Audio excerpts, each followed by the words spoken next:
Hello दोस्तों, आज की हमारी क्लास में हम प्रक्षेप्य गति के बारे में पढ़ें।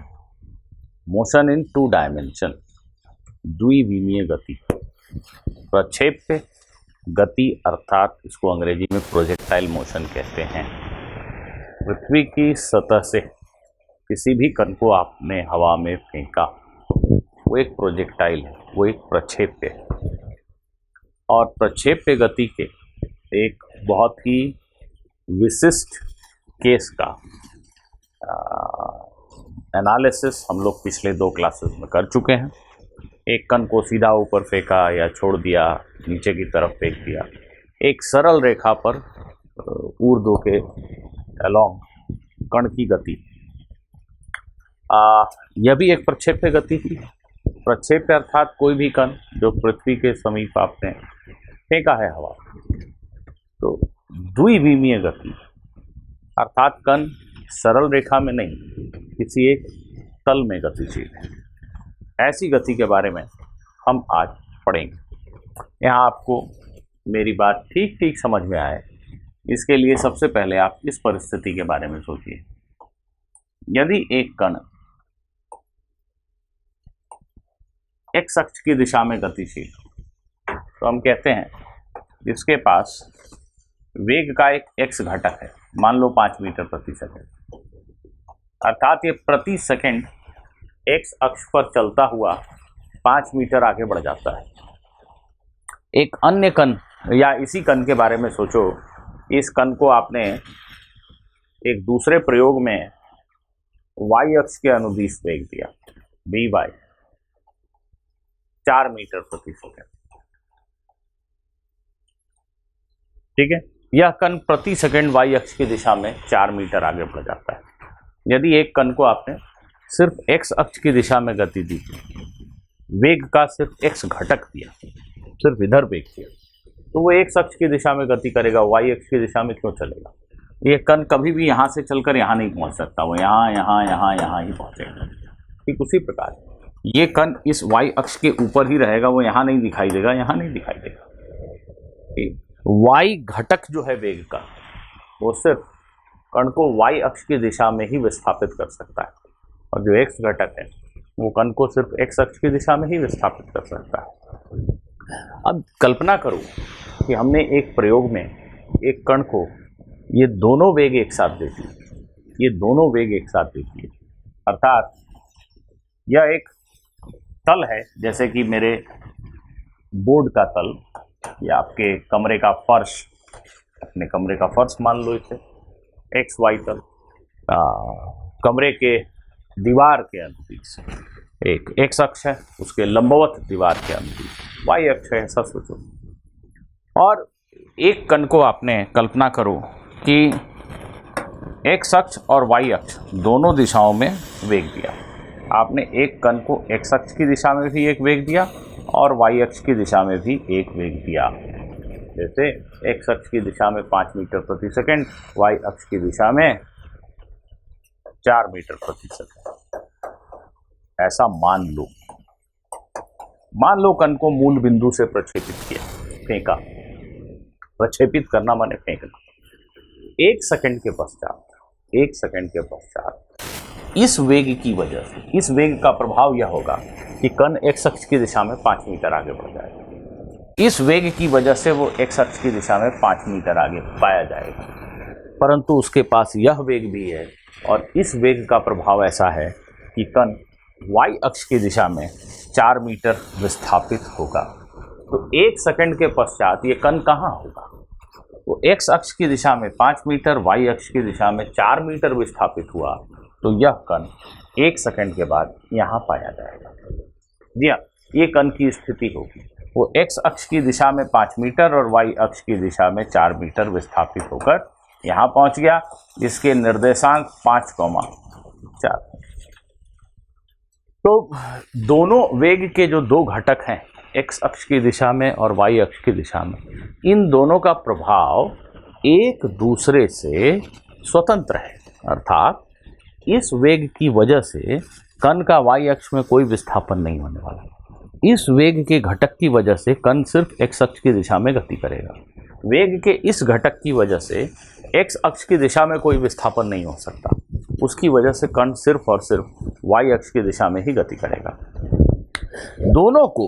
दोनों घटनाएं अगर एक साथ हो रही हैं, कण एक्स अक्ष की दिशा में भी जा रहा है, वाई अक्ष की दिशा में भी जा रहा है, तो ऑब्वियसली कण इस रेखा पर या इस रेखा पर गति नहीं कर रहा होगा, कण किसी ऐसी रेखा पर गति कर रहा होगा। जैसे अभी आपने देखा कि 1 सेकंड के पश्चात वो यहाँ से यहाँ है, 2 सेकंड के पश्चात यहाँ कहीं होगा, सो ऑन सो फोर्थ। तो कण का जो वेग है, कण का जो वास्तविक वेग है, जो हम और आप उसके वेग को देखेंगे, वो कण का वेग सदिश ऐसा होगा। हमें कण इस दिशा में गतिशील दिखाई देगा और इस वेग सदिश के दो घटक हैं Vx और Vy। ये जो सदिश है वेग सदिश, इसके दो घटक हैं Vx और Vy। यह वेग सदिश है और इसके दो घटक हैं ये Vx और Vy। ठीक है, तो द्विविमीय गति के अध्ययन में, या एक द्विविमीय गति है, एक तल में कण की गति हो रही है, द्विविमीय गति के अध्ययन में हम अक्सर वेग के दो घटक करते हैं, एक अक्ष की दिशा में वेग का घटक, वाई अक्ष की दिशा में वेग का घटक, और दोनों वेगों के प्रभाव को अलग अलग समझते हैं। वेग का घटक एक्स अक्ष की दिशा में 5 मीटर प्रति सेकंड है, तो हर सेकंड में कण का एक्स निर्देशांक 5 मीटर बढ़ जाएगा। वेग का घटक वाई अक्ष की दिशा में 4 है, तो हर सेकंड में कण का जो विस्थापन है वाई अक्ष की दिशा में वो 4 मीटर बढ़ जाएगा। दोनों को फिर मिला करके हम ये समझ पाते हैं कि 1 सेकंड के बाद कण हमें यहाँ मिलेगा, 2 सेकंड के बाद यहाँ मिलेगा, ऐसा है जो भी। तो दो बातें महत्वपूर्ण। पहली बात, एक्स और वाई अक्ष की दिशाओं में गति एक दूसरे से स्वतंत्र है, एक दूसरे पर निर्भर नहीं। यहाँ क्या हो रहा है इसका इधर से कोई लेना देना नहीं। यदि हम Vy को 4 ही रखें और Vx के मान को 10 कर दें, तो प्रति सेकंड कण x अक्ष की दिशा में 10 मीटर आगे खिसकने लगेगा, लेकिन y अक्ष की दिशा में तो जो कर रहा था वही करेगा, 1 सेकंड में 4 ही मीटर जाएगा। तो x घटक वेग का बदलने से y अक्ष के अनुदिश गति में कोई परिवर्तन नहीं होता। ठीक उसी प्रकार y अक्ष की दिशा में आपने कुछ परिवर्तन किया वेग में, मान लो, तो x अक्ष के अनुदिश जो गति है वह किसी भी प्रकार से प्रभावित नहीं होती है। तो एक्स और वाई अक्षों के अनुदिश कण की जो गति है वो एक दूसरे से बिल्कुल स्वतंत्र है। और एक तल में जब कण गति कर रहा है, ये सफ़ेद बोर्ड के तल में अगर कण गति कर रहा है, तो उसके गति के हम दो घटक कर देते हैं, वेग, विस्थापन, त्वरण, सभी चीज़ों के दो घटक कर देंगे। एक्स अक्ष की दिशा में अलग, वाई अक्ष की दिशा में अलग, और दोनों ही दिशाओं में हम अध्ययन अलग अलग करेंगे। एक दिशा में क्या हो रहा है एक्चुअली में, उसको दूसरी दिशा के वेग इत्यादि से कोई लेना देना नहीं होता है। चलिए मैं दो महत्वपूर्ण बातें यहाँ लिख देता हूँ। सबसे पहली बात, गति का अध्ययन, द्विविमीय गति का अध्ययन गति को दो लंबवत दिशाओं में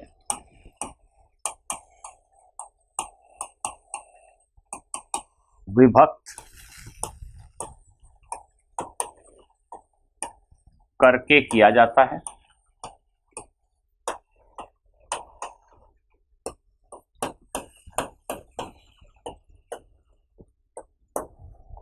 दो लंबवत दिशाओं में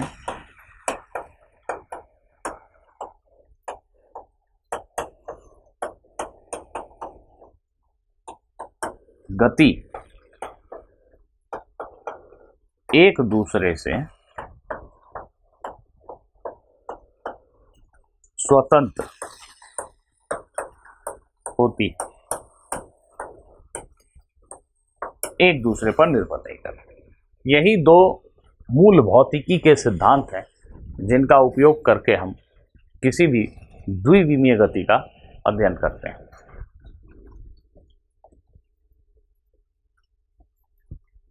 आइए विद्यार्थियों, हम प्रक्षेप्य गति के सबसे सरल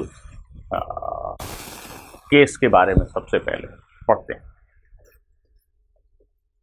हॉरिजॉन्टल प्रोजेक्टाइल, क्षैतिज प्रक्षेप्य।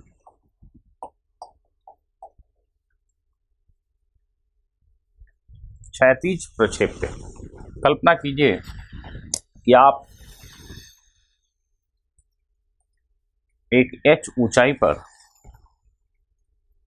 टावर पर खड़े हैं, किसी बिल्डिंग की छत पे आप खड़े हैं। यह जमीन की सतह है और h ऊंचाई की यह बिल्डिंग, आप यहां खड़े हैं।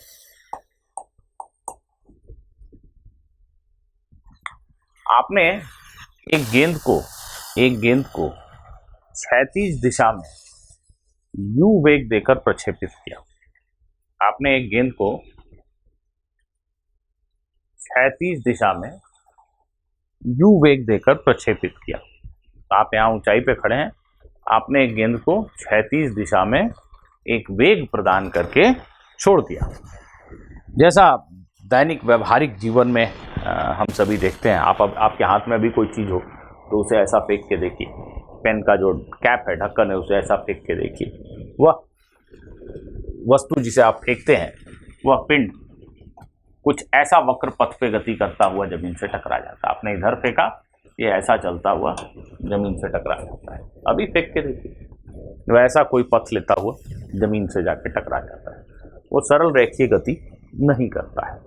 तो हम व्यवहारिक जीवन में अपने अनुभवों के आधार पर यह जानते हैं कि यह कण, यह गेंद कुछ इस प्रकार की गति करती हुई यह क्षैतिज तल से जाकर टकरा जाती है। इस वक्र पथ पर कण की गति को समझने के लिए हम इसके गति को दो लंबवत दिशाओं में विभक्त कर देते हैं, बांट देते हैं। चलिए, ये जो क्षैतिज दिशा है, इसी को हम धनात्मक x अक्ष की दिशा मान लेते हैं, और ऊर्ध्वाधर नीचे की जो दिशा है, ऊर्ध्वाधर नीचे की जो दिशा है, इस दिशा को मैं धनात्मक y अक्ष की दिशा मान लेता हूं।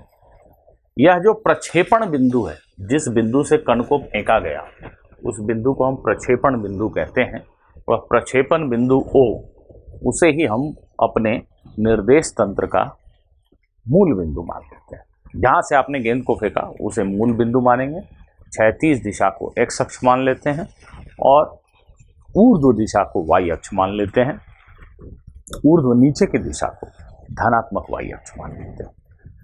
आप किसी अन्य नाम से इन अक्षों को पुकारना चाहें, चलेगा। आप x की जगह y मान लीजिए, y की जगह z मान लीजिए, चलेगा, उससे क्या फर्क पड़ता है। दो लंबवत दिशाएं हैं, एक क्षैतिज एक ऊर्ध्व, और हमने तय किया है कि हम इन दिशाओं को x और y के नाम से पुकारेंगे। आप कोई दूसरे नाम भी दे सकते हैं। ये दो लंबवत दिशाएं हैं और इन दो लंबवत दिशाओं में हम गेंद की गति को अलग अलग समझेंगे, उनका अलग अलग अध्ययन करेंगे। तो यहाँ जो सबसे विशेष बात हमें ध्यान में रखनी है, जो भौतिक परिस्थिति को हमें समझना है, वो ये है। ये हवा में उड़ती हुई गेंद कहीं भी किसी भी स्थल पे हो, इस स्थल पे है तो भी पृथ्वी का गुरुत्वाकर्षण बल ऊर्ध्व ही लग रहा है। जब गेंद यहाँ है तो भी गुरुत्वाकर्षण बल ऊर्ध्व ही लग रहा है। जब गेंद यहाँ से फेंकी गई उस वक्त भी गुरुत्वाकर्षण बल ऊर्ध्व ही लग रहा है। गेंद गति किधर कर रही है, गेंद का वेग इस दिशा में है। गेंद जिस पथ पर चलती है उसके स्पर्श रेखीय दिशा में गेंद का वेग होता है। ठीक है, वक्र पथ पर गति करने वाले किसी भी कण का वेग उस पथ के स्पर्श रेखा की दिशा में होता है। गेंद इधर जा रही है क्योंकि इसका वेग इधर है, इसका त्वरण इधर नहीं, त्वरण तो ऊर्ध्व है। त्वरण बल पर निर्भर करता है। इतना न्यूटन की गति का नियम शायद आप लोग जानते हैं कि किसी भी पिंड में त्वरण उत्पन्न होता है उस पर आरोपित बल से। और इस समय जो गेंद हवा में उड़ रही है, जा कहीं भी रही हो, उसकी वेग की दिशा कुछ भी हो, उस पर बल तो ऊर्ध्व वर्टिकली डाउनवर्ड ही लग रहा है। इसलिए गेंद का जो त्वरण है वो हर वक्त ऊर्ध्व दिशा में जी है, नीचे की तरफ। हर वक्त गेंद चाहे कहीं भी जा रही हो, उसका त्वरण जी है ऊर्ध्व, नीचे की दिशा में। ये तय बात है। क्षैतिज दिशा में, क्षैतिज दिशा में त्वरण का कोई घटक नहीं है। वेग एक सदिश है, हम उसके दो घटक कर सकते हैं, एक्स और वाई घटक। त्वरण भी एक सदिश है, हम उसके भी दो घटक कर सकते हैं, एक्स और वाई घटक। परंतु यहाँ भौतिक परिस्थितियों का संज्ञान लेते हुए हम यह समझ सकते हैं कि गेंद का त्वरण सिर्फ और सिर्फ वाई अक्ष की दिशा में ही है। क्यों? क्योंकि गेंद पर एक ही बल लग रहा है, वो है गुरुत्व, जिसकी वजह से त्वरण नीचे की तरफ है। और गेंद पर दूसरा बल भी है, वो है वायु का प्रतिरोध, परंतु हम उसे अभी नज़रअंदाज करेंगे। हम अपनी पूरी पढ़ाई में, अपने पूरे डिस्कशन में वायु के प्रतिरोध को नज़रअंदाज करेंगे। यह मानेंगे कि गेंद पर सिर्फ और सिर्फ एक ही बल लग रहा है, और वह बल है गुरुत्व बल, जो ऊर्ध्व नीचे की तरफ है। अतः गेंद का त्वरण हर वक्त ऊर्ध्व नीचे की तरफ है। गेंद के त्वरण का मान हर समय नियत है, जी है, जी 9.8। गेंद यहाँ हो तो भी जी, यहाँ हो तो भी जी, यहाँ हो तो भी जी। गेंद कहीं भी हो, त्वरण ऊर्ध्व नीचे की दिशा में। क्षैतिज दिशा में कोई त्वरण नहीं है। तो विद्यार्थियों, हम यह समझ सकते हैं कि त्वरण एक सदिश है जिसका x घटक शून्य है। त्वरण को हम चाहें तो ऐसे लिख सकते हैं ना, ax i cap plus ay j cap. ठीक है, तो मैं ये कह रहा हूं कि ax 0 है, x अक्ष की दिशा में कोई त्वरण नहीं है। लेकिन y अक्ष की दिशा में त्वरण है g, और धनात्मक है। धनात्मक बिकॉज हमने अगर आपने ध्यान से देखा तो हमने नीचे ऊर्ध्व दिशा को धनात्मक माना है, इसलिए त्वरण की दिशा धनात्मक है। गेंद के प्रारंभिक वेग की बात अगर करें, प्रारंभिक वेग की बात करें, प्रक्षेपण वेग या प्रारंभिक वेग की बात करें, तो वेग भी एक सदिश है। और अभी जो प्रश्न हमारे सामने है उसमें यह कहा गया कि गेंद को x अक्ष की दिशा में u वेग दिया गया और गेंद का y अक्ष की दिशा में कोई वेग नहीं है। गेंद को x अक्ष की दिशा में u वेग दिया गया और गेंद का y अक्ष की दिशा में कोई वेग नहीं है। गेंद को x अक्ष की दिशा में u वेग दिया गया और y अक्ष की दिशा में गेंद को प्रारंभ में कोई वेग नहीं दिया गया। जब गेंद आपके हाथ से निकली उस समय उसका वेग पूर्णतया क्षैतिज दिशा में था। तो प्रारंभिक वेग x अक्ष की दिशा में u है, y अक्ष की दिशा में प्रारंभिक वेग का घटक 0 है। परंतु y अक्ष की दिशा में एक त्वरण है। y अक्ष की दिशा में वेग नहीं दिया तुमने, वेग तो सिर्फ x अक्ष की दिशा में दिया, परंतु y अक्ष की दिशा में गुरुत्व है, खींच रहा है उसे। तो धीरे धीरे इस गेंद में y अक्ष की दिशा में वेग पनपने लगता है, आने लगता है। क्यों? क्योंकि त्वरण है। त्वरण का अर्थ ही होता है वेग परिवर्तन की दर। वेग बदल रहा है तभी तो हम कहते हैं कि त्वरण है। त्वरण है अर्थात वेग बदलेगा। बल है तो त्वरण है, और त्वरण है इसका अर्थ हुआ कि वेग बदलेगा। तो इस गेंद का वेग y अक्ष की दिशा में प्रारंभ में 0 है, परंतु एक त्वरण होने की वजह से गेंद का वेग y अक्ष की दिशा में बदलता ही चला जाएगा, बदलता ही चला जाएगा, बढ़ता चला जाएगा। इसलिए गेंद नीचे की तरफ गिरेगी। ये समझा जा सकता है। आइए अब यदि आप मुझसे पूछें कि गेंद के उड़ान का समय क्या होगा, कितनी देर में यह गेंद जमीन से आकर टकरा जाएगी, उड्डयन काल क्या होगा,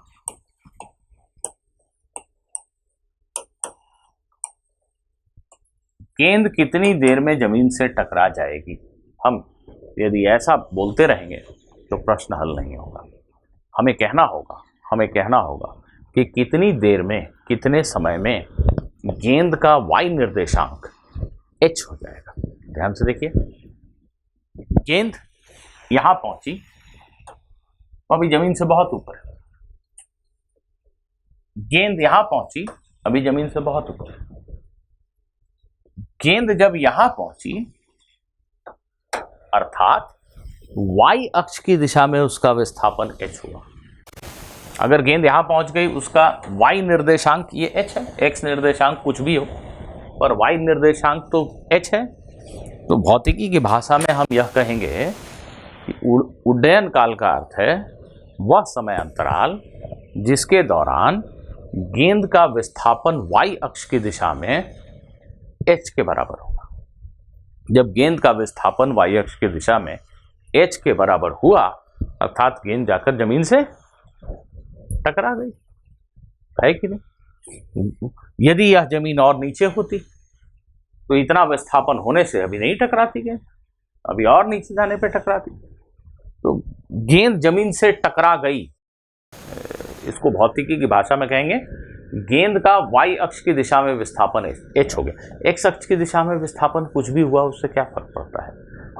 यदि एक गेंद को हमने धीरे फेंका होता तो वह ऐसे गिरता, इस पथ पर क्या फर्क पड़ता है। गेंद जमीन से तो तभी टकराएगी ना जब y अक्ष की दिशा में उसका विस्थापन h हो। ध्यान दो, एक गेंद को अगर तुमने बहुत जोर से तेजी से फेंका होता क्षैतिज दिशा में तो वो यहां जाके जमीन से टकराती। ठीक है, जैसे ही y अक्ष की दिशा में विस्थापन h हुआ गेंद जमीन से टकरा गई। और अगर आप समझ पाए तो इन तीनों ही परिस्थितियों में 1, 2 और 3 में गेंद को ऊपर से नीचे आने में समान समय लगेगा।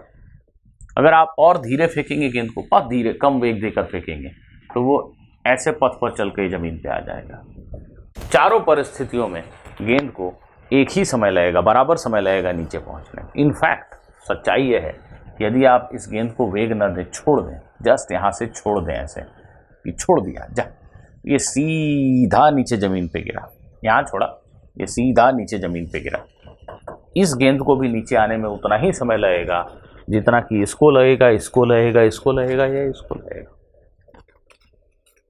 जी, वो ड्राइंग बहुत गंदा हो गया, मैं उसको थोड़ा एक बार पुनः आपके लिए अलग से बना देता हूं। मैं ये कह रहा हूं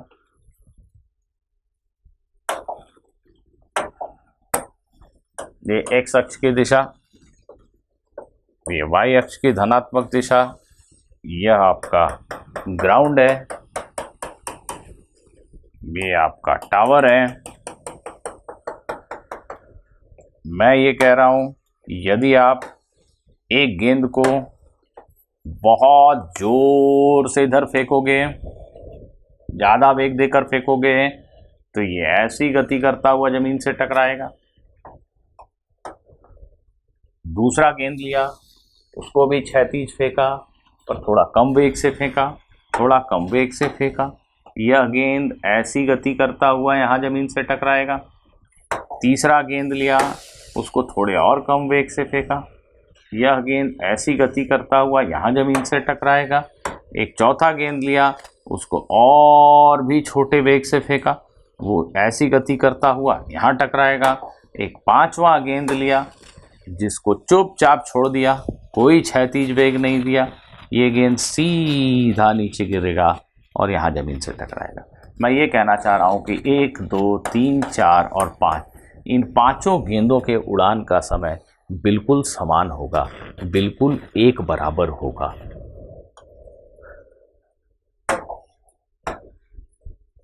चित्र में प्रदर्शित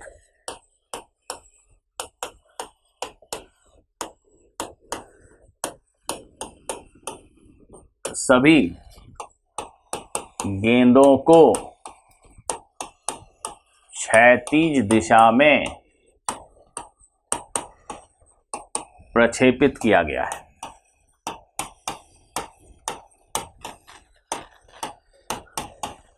सिर्फ आखिरी वाली गेंद को हमने शून्य वेग से प्रक्षेपित किया है, छोड़ दिया है। सभी गेंदों का उड़ान का समय बिल्कुल समान है। ऐसे लिख देता हूं शॉर्ट में, T1, T2, T3, T4, T5 सभी समान है। सभी गेंदों के उड़ान का समय समान है। ये मैं ऐसा कह कैसे रहा हूं? बड़ी सरल सी बात है। इन सभी गेंदों के गति में सिर्फ गति के x घटक में फर्क है। इन सभी गेंदों की y अक्ष के अनुदिश जो गति हो बिल्कुल एक जैसी है। कैसी है भला? इनमें से सभी गेंदों को आपने प्रारंभ में x अक्ष की दिशा में वेग दिया है,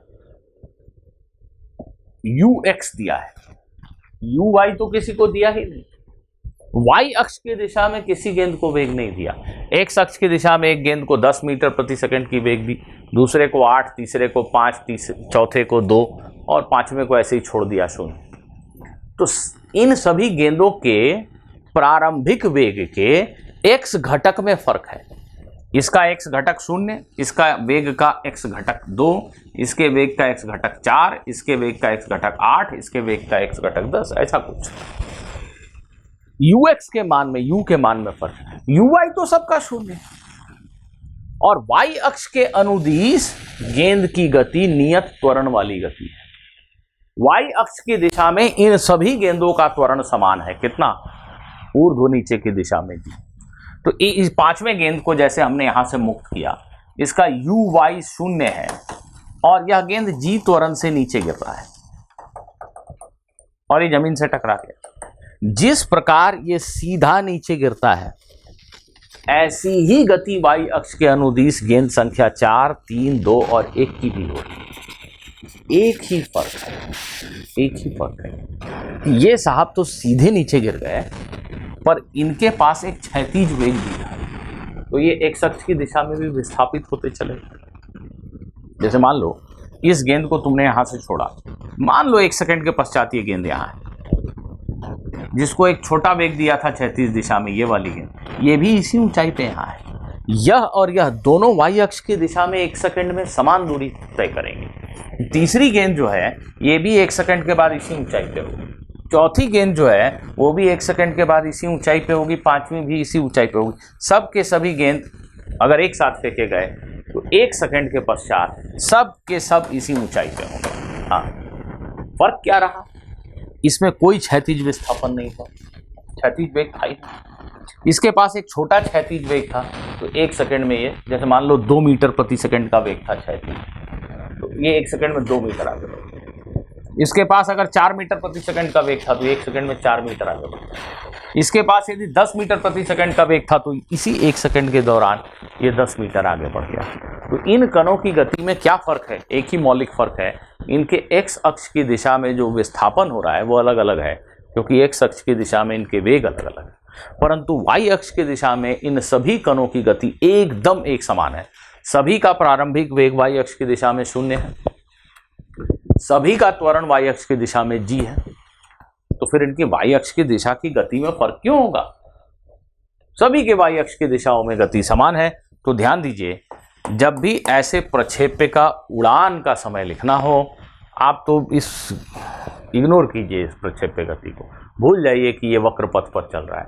आप तो सीधा सीधा सोचिए कि यार एक पत्थर को यहाँ से हमने छोड़ दिया, प्रारंभिक वेग 0, इसको h नीचे गिरने में कितना समय लगेगा? तो ये तो आपको रटा हुआ है, पिछली क्लास में रटा है। एक पत्थर को छोड़ दिया, h नीचे गिरने में कितना समय लगेगा? सभी जानते हैं, √2h/g। जी हाँ, हमारे प्रक्षेप्य का उड़ान का समय भी इतना ही होगा। एक साधारण से पत्थर को यहाँ से छोड़ दें तो नीचे गिरने में उतना ही समय लगता है जितना उसको एक क्षैतिज वेग देकर छोड़ने पर लगता है। इस कलम को मैं यहाँ से छोड़ दूँ तो h नीचे गिरने में 2 सेकंड लगे, अगर ऐसे क्षैतिज वेग देकर फेंकूँ तो भी नीचे जाने में 2 ही सेकंड लगेंगे, समान समय लगेगा, क्योंकि ऊर्ध्व दिशा में गति दोनों ही परिस्थितियों में समान है। उड़ान का समय ये होता है। क्यों? क्योंकि ऊर्ध्व दिशा में गति में कोई फर्क नहीं है। क्षैतिज परास या सिंपली परास रेंज,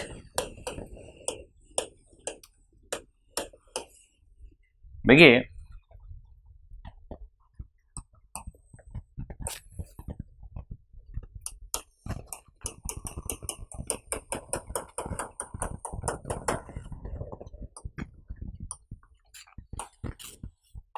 u वेग देकर फेंका, ये गेंद यहां पहुंची, यह जो दूरी है इसे आप रेंज कहते हैं। हॉरिजॉन्टल रेंज, क्षैतिज परास, ये क्षैतिज दिशा में कितना विस्थापित हुआ। विद्यार्थियों आप सब मुझे खुद ही बता दोगे कि आर का मान क्या होगा। सबसे पहले अगर अभी तक नहीं समझे तो मेरी बात को एक बार फिर से सुन लीजिए। इस गेंद का उड़ान का समय वही होता है जो इतनी ही ऊंचाई से गिराए गए एक गेंद के उड़ान का समय होता है। इतनी एच ऊंचाई से एक गेंद को छोड़ दें तो ये सीधा नीचे गिर जाता है, इसको ऊपर से नीचे आने में इतना समय लगता है, उतना ही समय इसको भी लगता है। इसके और इसके गति में सिर्फ एक भिन्नता है, इसके पास कोई क्षैतिज वेग नहीं है, सीधा नीचे चल रहा है, जबकि इसको आपने क्षैतिज वेग दिया है u, तो ये हर एक सेकंड में u मीटर आगे खिसक जाता है। इस क्षैतिज दिशा में कोई त्वरण नहीं है, नियत वेग से गति हो रही है। हमने लिखा था कि क्षैतिज दिशा में कोई त्वरण नहीं है, सिर्फ ऊर्ध्व दिशा में एक त्वरण है g। तो क्षैतिज दिशा में त्वरण नहीं होने का अर्थ है कि क्षैतिज दिशा में जो वेग हमने दे दिया गेंद को एक बार, बस गेंद उसी वेग से चलती चली जाती है। गेंद को जो वेग दिया उसी वेग से गेंद चलती चली जा रही है। तो क्षैतिज दिशा में u वेग दिया तो हर एक सेकंड में ये गेंद u मीटर आगे खिसक जाती है, ये सीधे नीचे गिरती है। अगर इसको क्षैतिज वेग दिया तो नीचे तो ऐसे ही गिर रही है पर थोड़ा थोड़ा आगे भी बढ़ती जाती है, क्योंकि क्षैतिज दिशा में भी चल रही है, x दिशा में भी चल रही है। तो बताइए परास का मान क्या होगा, u इंटू टी। गेंद को ऊपर से नीचे आने में इतना समय लगा और उतने ही समय तक गेंद नियत वेग u से x अक्ष की दिशा में आगे बढ़ती रही। तो x अक्ष की दिशा में कितना आगे बढ़ जाएगी गेंद t सेकेंड में, u इंटू टी। उदाहरण के लिए मान लो 5 सेकेंड लगा समय ऊपर से नीचे आने में, और क्षैतिज दिशा में तुमने वेग दिया है 10 मीटर प्रति सेकंड। इसका अर्थ हर एक सेकंड में गेंद 5 मीटर आगे बढ़ जाती है, एक सेकंड में 5 मीटर, तो 5 सेकंड में 10 मीटर आगे बढ़ जाएगी वो क्षैतिज दिशा में। तो यहां से जब गेंद यहां गिरेगी तो उसका क्षैतिज विस्थापन 10 मीटर होगा, u गुना टी। तो क्षैतिज परास का सूत्र हो गया u under root 2h by g, u under root 2h by g. ये हो गया क्षैतिज परास।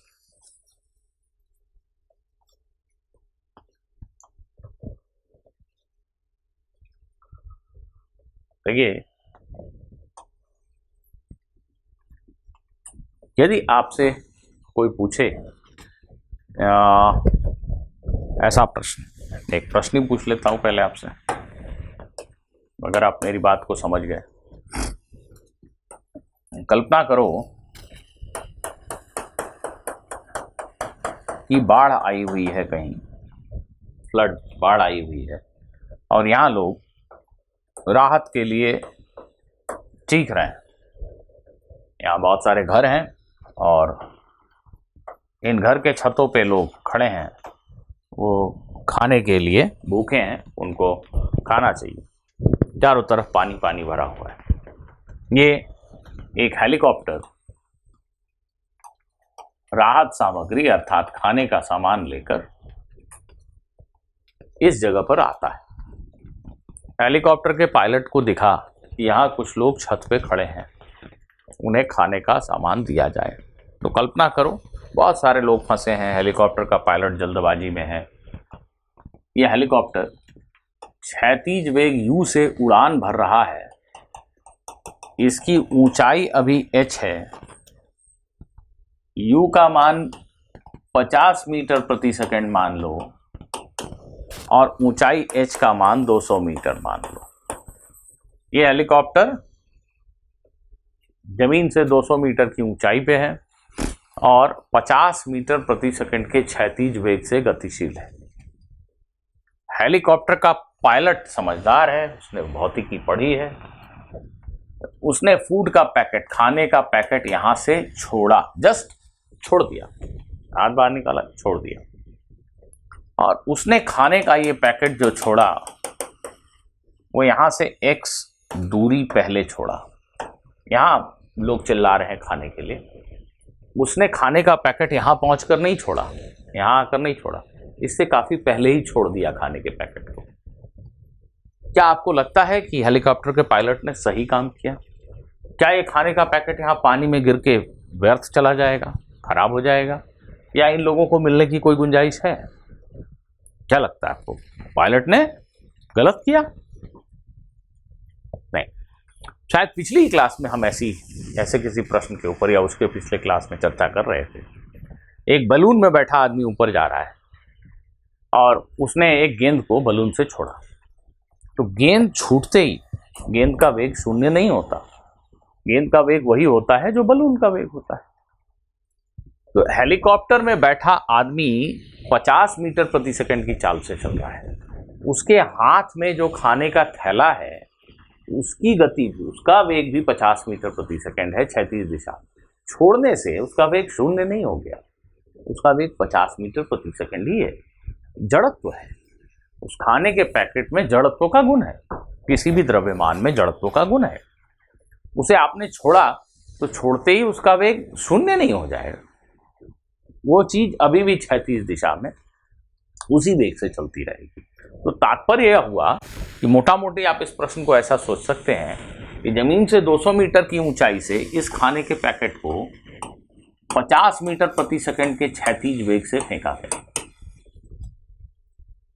जैसे टावर से गेंद को फेंका गया, वैसे ही 200 मीटर की ऊंचाई से इस खाने के पैकेट को फेंका गया। ये खाने का पैकेट ऐसा वक्र पथ लेकर सीधा सही जगह पर, सटीक जगह पर पहुंच सकता है। एक प्रक्षेप्य गति करता हुआ बिल्कुल बिल्डिंग की छत पे गिर सकता है, जहां लोग भूख के मारे बिलबिला रहे हैं, गिर सकता है। मान लेते हैं कि ये खाने का पैकेट ठीक जगह पर गिरा। बताइए एक्स का मान कितना था, अर्थात हेलीकॉप्टर के पायलट को घर से कितनी दूर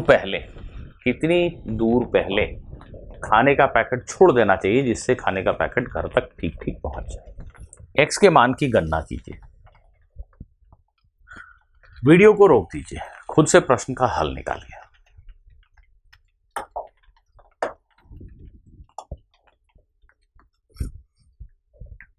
देखिए, अभी अभी हमने पढ़ा क्षैतिज परास, यही है क्षैतिज परास। इसका सूत्र होता है u गुना √2h/g। तो ये सीधा सीधा सूत्र पर आधारित प्रश्न है। u का मान रखेंगे आप 50, h का मान रखेंगे 200 और सरल गणना के लिए g का मान रखेंगे 10। यही हमारे प्रश्न का उत्तर है। तो ये हो गया 100 √10 मीटर। देखिए ठीक लिखा है ना मैंने जी। √10 का मान लगभग 3.2, तो 320 मीटर, मोटा मोटी 320 मीटर पहले घर से 320 मीटर पहले फूड का पैकेट, खाने का पैकेट छोड़ा। तो ये खाने का पैकेट है ना, this will follow this curved parabolic trajectory and land exactly on the place where it is supposed to land। ये ठीक उसी जगह गिरेगा जहां इसे गिरना चाहिए। एक बात बताइए, जिस समय खाने का ये पैकेट इस घर के ऊपर गिरेगा उस समय हेलीकॉप्टर कहां है?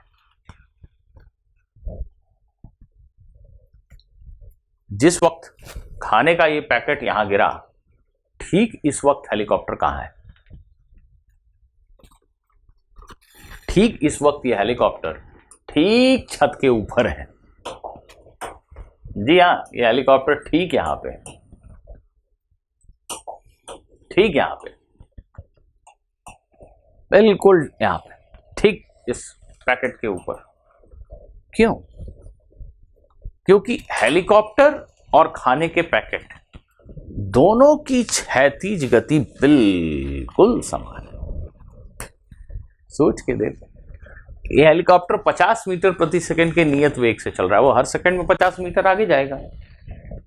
ये जो खाने का पैकेट है ये भी इस दिशा में 50 के नियत वेग से ही आगे बढ़ रहा है। हेलीकॉप्टर और खाने के पैकेट की गति में एक ही फर्क है, हेलीकॉप्टर का इंजन चलने की वजह से वो नीचे नहीं गिरता, लेकिन ये जो खाने का पैकेट आपने छोड़ दिया तो इसको गुरुत्वाकर्षण बल महसूस होता है और ये नीचे त्वरित होता है। तो खाने के पैकेट का प्रारंभिक वेग y अक्ष की दिशा में था नहीं, लेकिन गुरुत्वीय बल के कारण धीरे धीरे इसका वेग नीचे की दिशा में बढ़ता चला गया। तो यह जो परिवर्तन हो रहा है इसकी गति में, वो y अक्ष की दिशा में, ऊर्ध्व दिशा में हो रहा है। क्षैतिज दिशा में उसकी गति किसी भी प्रकार से नहीं बदल रही है।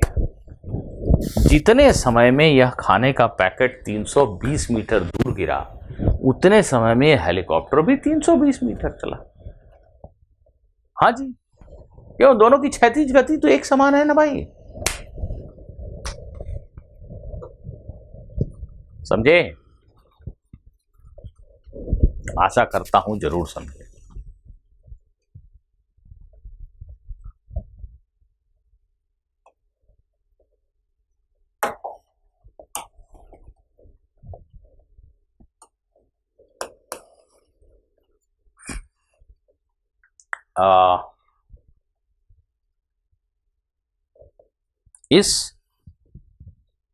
इसी प्रकार के प्रक्षेप्य की गति पर आधारित एक और सरल सा प्रश्न पूछ रहा हूं, बताइएगा।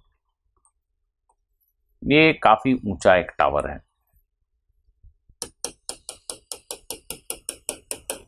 काफी ऊंचा टावर है, ठीक है। यहां से आपने क्षैतिज दिशा में एक गेंद को 10 मीटर प्रति सेकंड के वेग से फेंका। आपको बताना है कि प्रक्षेपण के 1 सेकंड के पश्चात गेंद की चाल क्या है।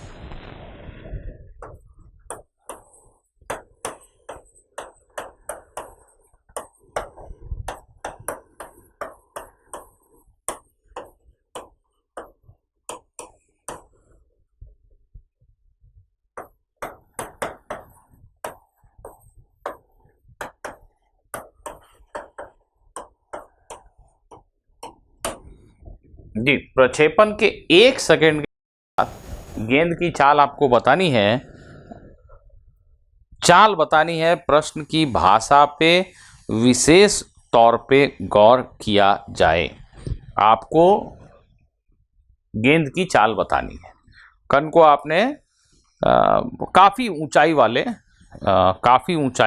एक टावर से फेंका है। दैट मीन्स ऊंचाई कोई कंसर्न नहीं है। इसका अर्थ ये हुआ कि ये गेंद जमीन से नहीं टकराएगी 1 सेकंड में, कहीं बीच हवा में ही है। आपको ये बताना है कि 1 सेकंड के बाद गेंद की चाल क्या है। वीडियो पॉज कीजिए।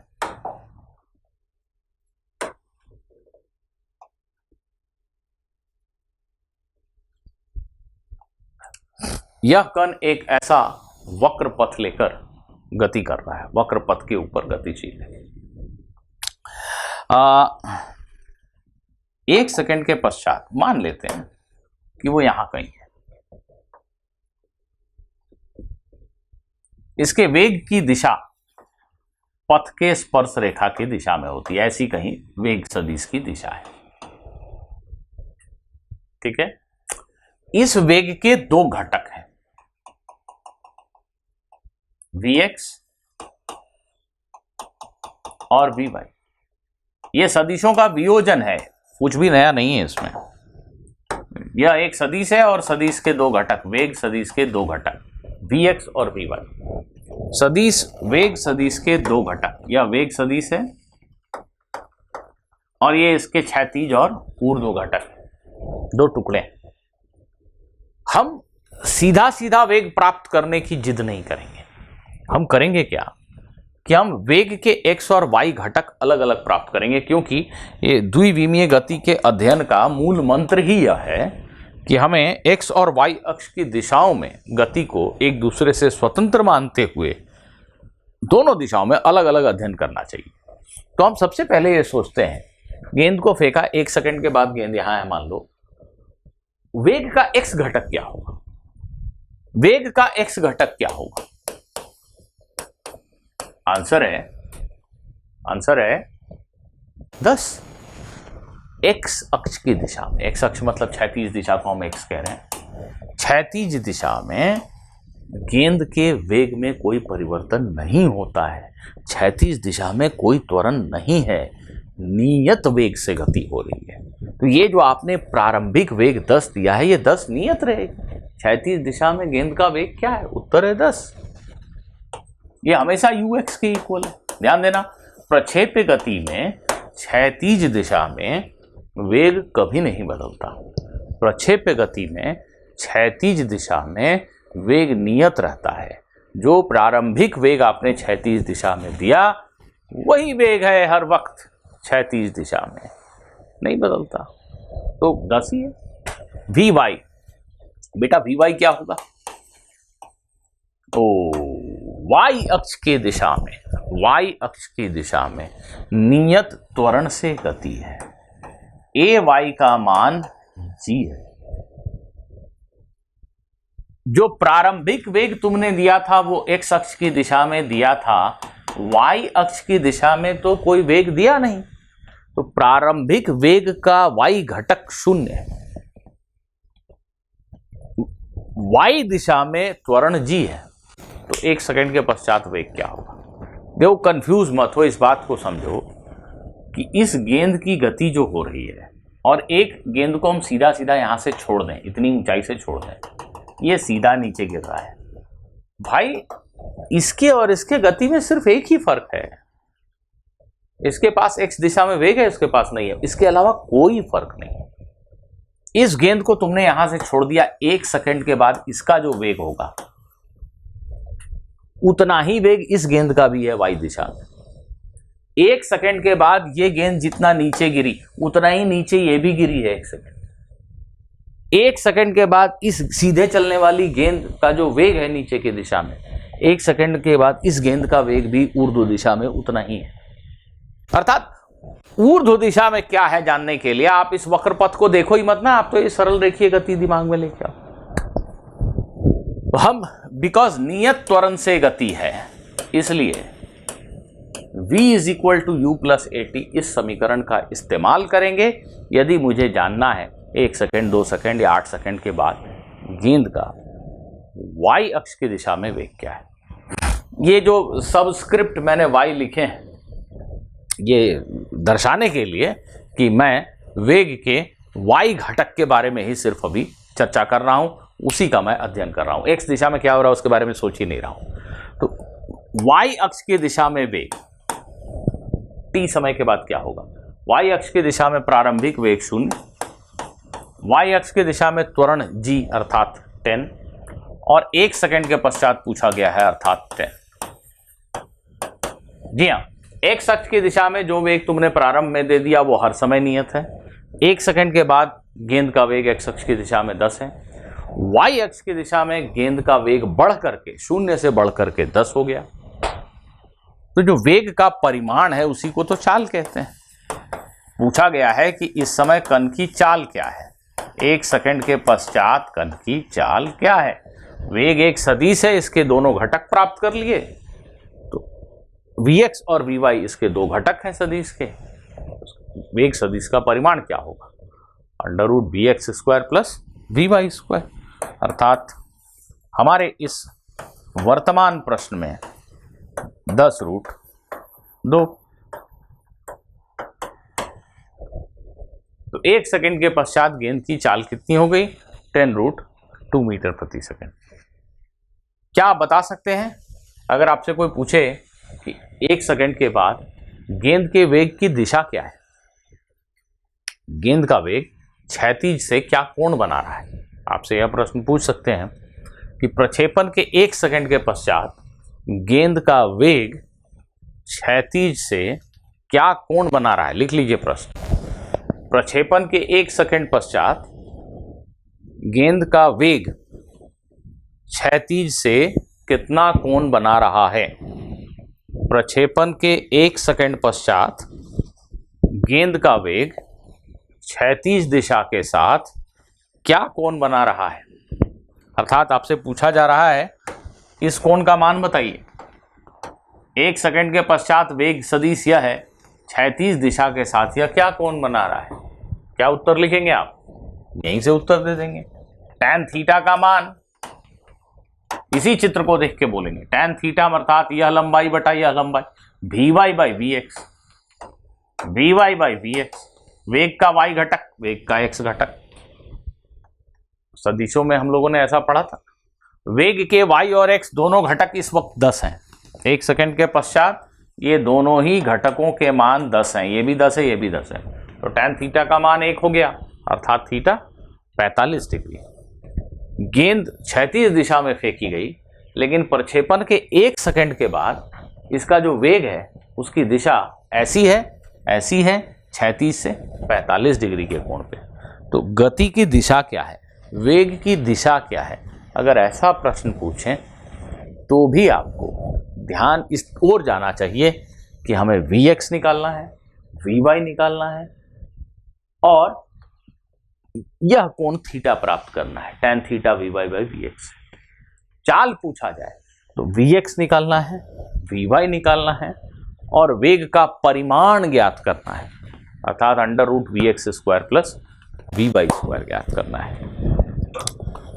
देखो ये जो वक्र पथ है, प्रक्षेप्य का वक्र पथ है, यह वक्र पथ हकीकत में एक परवलय होता है।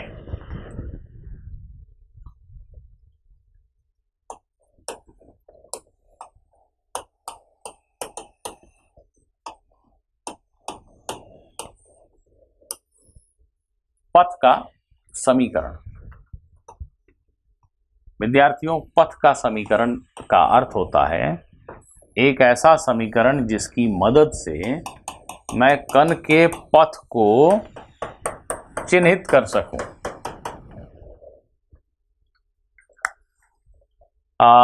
ऐसा जैसे मैं कहूं, मान लो कि एक कण इस पथ पर चल रहा है, इसका अर्थ यह हुआ कि इसका जो ग्राफ होगा यह कण का पथ है।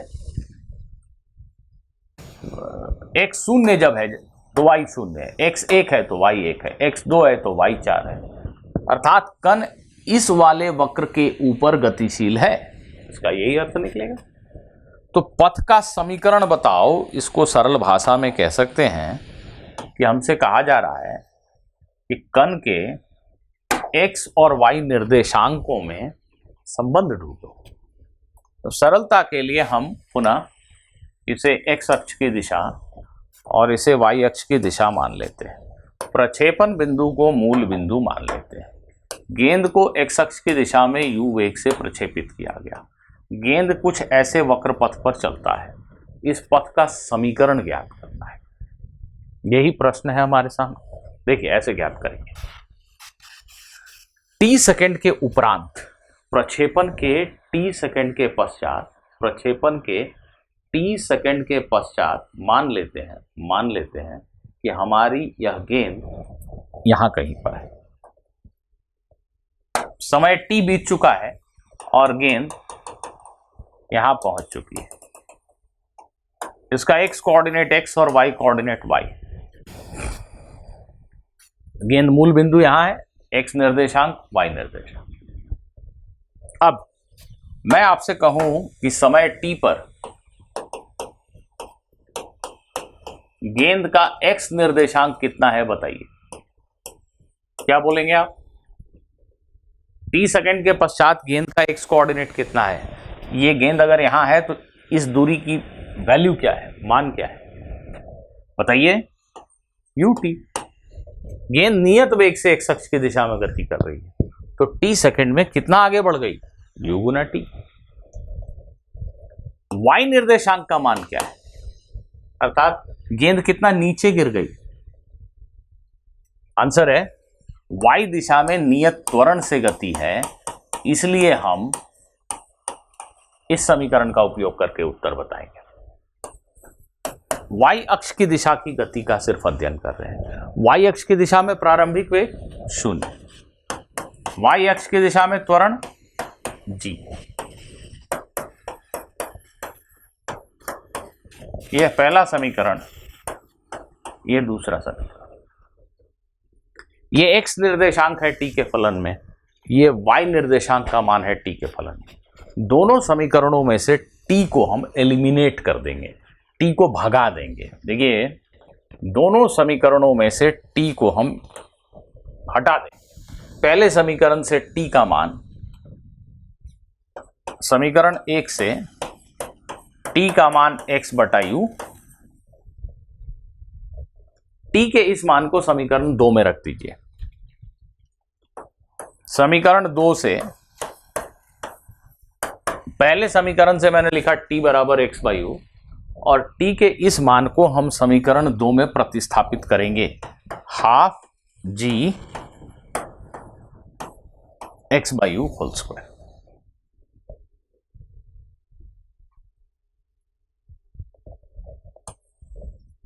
ऐसा, so y is equal to half g x square by u square. ऐसा लिख देते हैं इसको थोड़ा, g by 2u square into x square. यही है ना, ये y और x में रिश्ता आ गया। x और y क्या है यहाँ, गेंद के x और y निर्देशांक। x और y निर्देशांक में सीधा रिलेशनशिप, अर्थात ये गेंद के पथ का समीकरण है। इस समीकरण का उपयोग करके मैं गेंद का पथ प्लॉट कर सकता हूं, ड्रॉ कर सकता हूं। x शून्य तो y शून्य, x का मान 1 रखा, ये गणना की तो y का मान आ गया। x का मान 2 रखा, ये गणना की तो y का मान आ गया। इन सभी बिंदुओं को जोड़ दिया। जब x शून्य था तो y शून्य था, जब x 1 हुआ तो y इतना था, x 2 था तो y इतना था। सभी बिंदुओं को जोड़ दिया तो कण का पथ मिल गया। यही है पथ का समीकरण। अगर गौर से देखें तो यह समीकरण एक परवलय का समीकरण है। यह समीकरण एक परवलय का समीकरण है।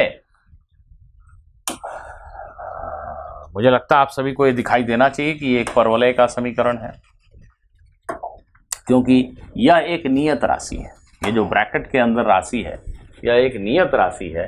तो y बराबर एक नियत राशि गुना एक्स स्क्वायर। y x का द्विघात फलन है, अर्थात